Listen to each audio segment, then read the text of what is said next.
Today, on this windy, possibly stormy, possibly rainy day, we venture into the hills that create a backdrop to the touristic city of Bodrum. Amongst the trees and hills, one can find an abandoned ancient city, equipped with all the things that a place like this should have: old rocks, broken walls, priestesses who grew beards, and eunuchs with a vengeance. This city was, and is still, known as Pedasa, a city which was once inhabited by a people called the Leleges. Or was it? Also, throughout the whole video, I interchange Leleges with Lelgians. I'm not sure what the plural form of Leleg would be, but I probably didn't get it right anyways. Anyway, sorry for the confusion. So the accepted history of the Lelgians is that, well, they were mentioned in the Iliad, and they were allies of the Trojans with the Carians, and they originated from a town called Pedasa, south of Troy, and then they migrated to Bodrum and made a settlement up on the hills behind Bodrum in the new town, which they called Pedasa.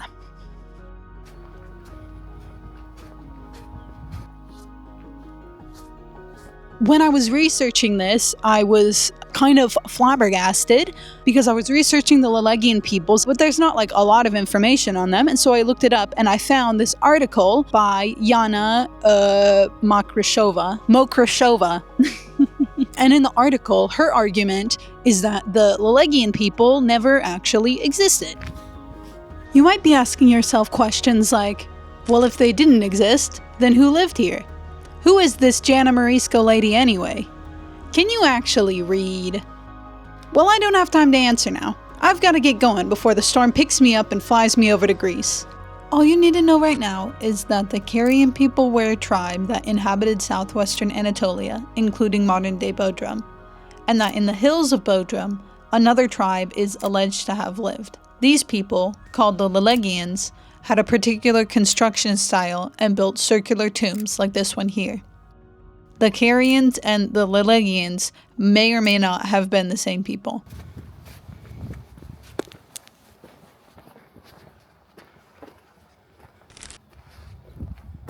To just break down what we're dealing with here in Pedasa, from my understanding, this place was inhabited by the Lelegians or the Carians, by an indigenous Anatolian group, and then this area that we now call Turkey became conquered by the Persian Empire, the Persian Achaemenid Empire. While it was a satrapy of the Persian Empire, one of the rulers of Halicarnassus was Mausolus, whose mausoleum we visited last week, which just happened to be one of the 7 ancient wonders of the world. You can go check it out if you want. Mausolus eventually incorporated the outlying cities into the greater Halicarnassus and began to develop them, building things like this guard tower and the surrounding buildings. If that was a guard tower, then these could have been like guard areas where the guards would come and, I don't know, sit and drink tea. What else do guards do? Shortly after the death of Mausolus, Halicarnassus was conquered by Alexander the Great, and after changing hands throughout history, it lost its significance and was eventually abandoned during the Byzantine reign in Anatolia.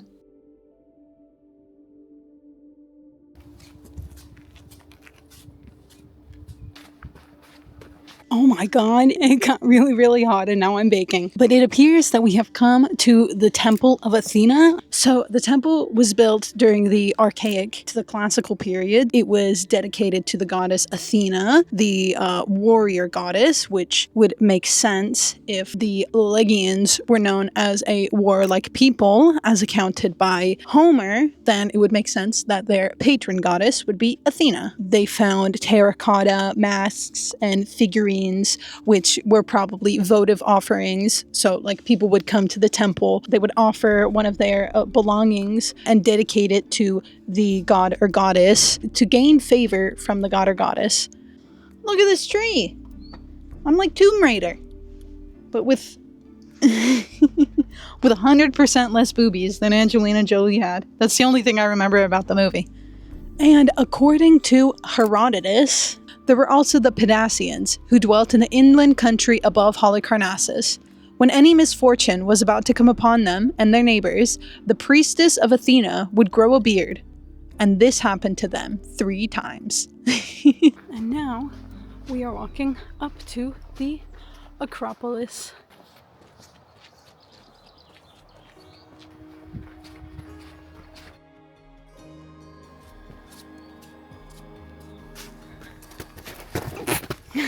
Fuck you.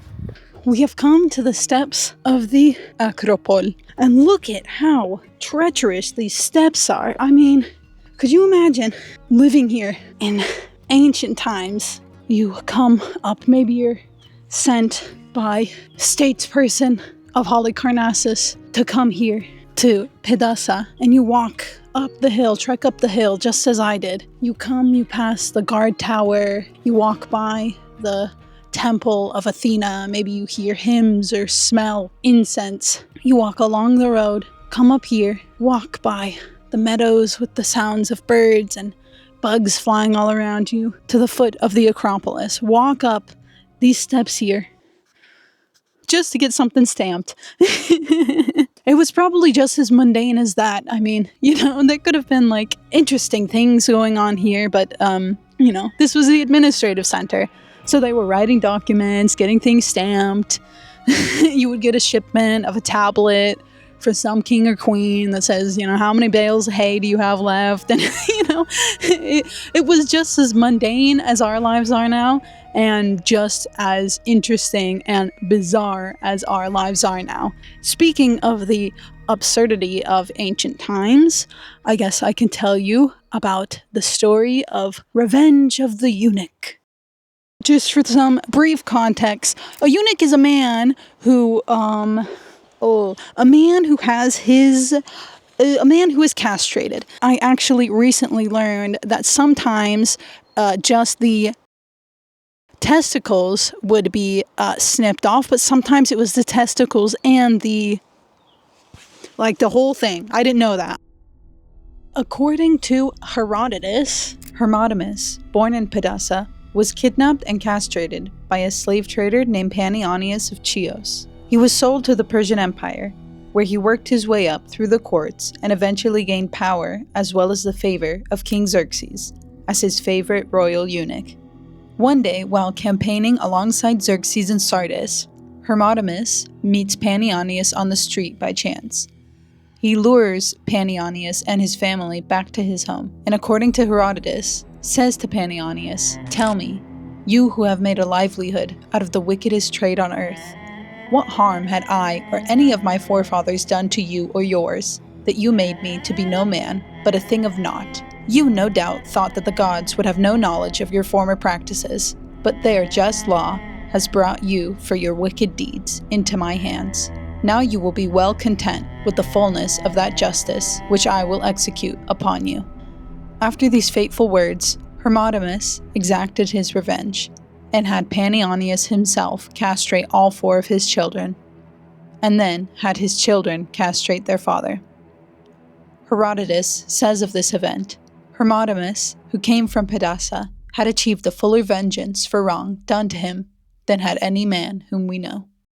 So that's just a little quirky story. We've come to the acropolis, which was like the administrative, political center of the city where, you'd get your documents stamped and your, new cave house approved or whatever.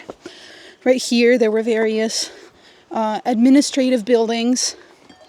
Like here, you can see a room, hallway or an alleyway that would have led to this building. Maybe this was where you could complain that your water there was a dead guy in your water. I don't know what kind of problems people had. Someone stole your goat.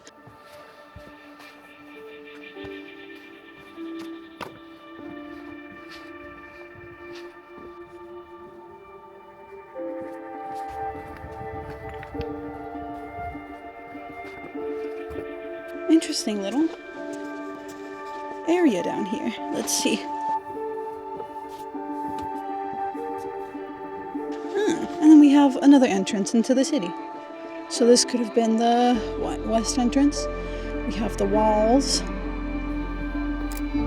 it appears that we have another tower here.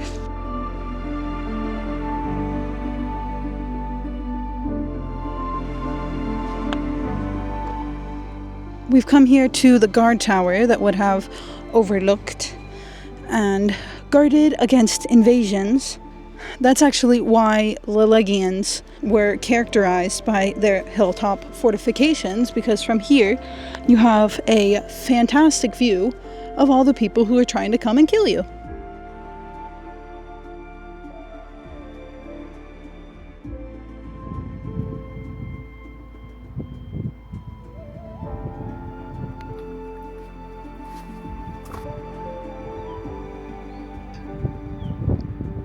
Okay, so I don't know if you remember, but I mentioned before that the Lelgian people built some interesting graves around here. Actually, their distinct graves are one of the reasons why scholars distinguish them from the Carians, and these tombs come in a couple of different varieties. So there are the round tombs of the Lelegians, like this one here called Gebe Kilise or Gebe tomb. These tombs can have a circular or a rectangular interior.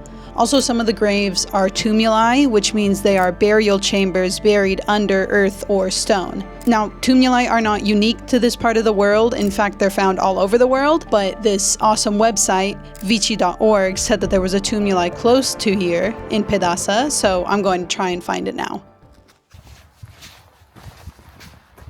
So right now, I am on the hunt for the tumuli, or at least one tumulus. According to my research, there was one that was close to the acropolis. So, wait, I came to something. So it looks like, does this kind of look like a necropolis to you? I mean, these wouldn't be rooms. I'm pretty sure that this is an acropolis. I mean, no way that this could be anything else, right? I mean, unless like the ancient people we're also doing sleep pods. So that means I am still on the hunt for the Lelgian tumulus.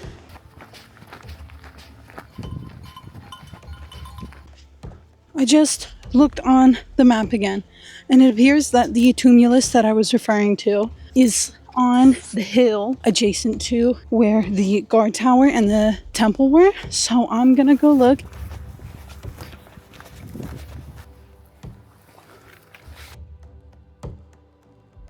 I'm literally like crawling on my knees. But I found a path, something like a path. I found something.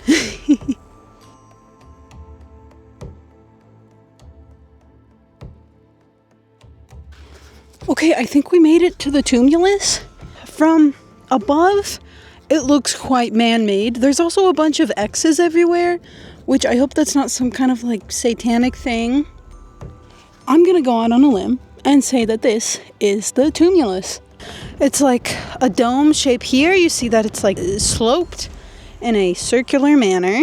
It kind of looks like this would be the entryway because there's like a little path down there. Let's go down there.